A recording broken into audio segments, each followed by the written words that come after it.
জিনিয়াসরা কখনোই তোমাকে এই কথাগুলো বলবে না, বিশেষ করে তৃতীয়টি।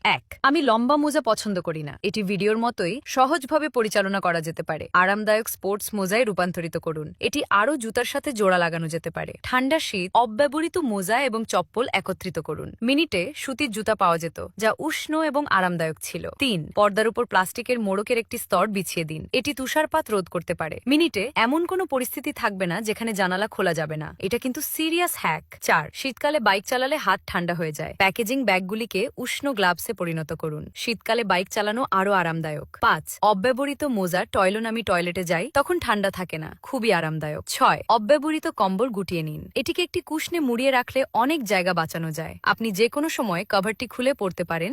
আলমারিতে এক গাদা ডাউন জ্যাকেট। ঠান্ডা বাতাস ব্যবহার করে মেশিনটি চালু করুন এবং ফিল্ম করুন। ফ্লাফি তৈরি করতে মাত্র 0:45 মিনিট সময় লাগে। আরো উষ্ণ। Wow, result. ডাউন জ্যাকেট ধোয়ার প্রয়োজন নেই। মাস্কের মধ্যে সাবান ঢেলে দিন। খোলা অংশটি দড়ি দিয়ে শক্ত করে বেঁধে সিল করে দিন। অল্প পরিমাণে অ্যালকোহল ঢালুন। ডাউন জ্যাকেটের দাগ মুছতে ব্যবহৃত হয়, সহজেই দাগ দূর করে।